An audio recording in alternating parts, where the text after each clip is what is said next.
Hi అండి అందరికీ. చింతకాయ నిలవ పచ్చడి ఈ విధంగా పోపు పెట్టుకున్నారంటే సూపర్ టేస్టీగా ఉంటుంది. ఈ పచ్చడి అప్పటికప్పుడు చేసుకునే పచ్చడి కాదండి. మన అమ్మలు, అమ్మమ్మలు, నాయనమ్మలు మన కోసం ఎంతో ప్రేమగా చేసి పెట్టే నిలవ పచ్చడి. వేడి వేడి అన్నంలో ఒక ఆమ్లెట్ పెట్టుకొని కొంచెం పచ్చడి పెట్టుకొని నెయ్యి వేసుకొని అలా కలుపుకొని తింటే ఉంటుందండి.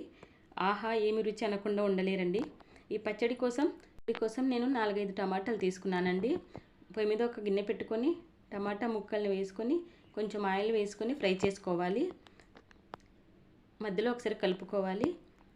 ఈ విధంగా ఫ్రై అయిన తర్వాత పొయ్యి కట్టేసి చల్లార పెట్టుకోవాలి. తర్వాత నిలవ పచ్చడి తీసుకొని టమాటా నిలవ పచ్చడి కలిపి మిక్సీ పట్టుకోవాలి. తర్వాత పోపు పెట్టుకుంటే ఎంతో టేస్టీ అయిన చింతకాయ నిలవ పచ్చడి రెడీ అండి. ఈ పచ్చడి చాలా టేస్టీగా ఉంటుంది. ఎంతమంది ఈ విధంగా చేస్తారో కామెంట్ చేయండి.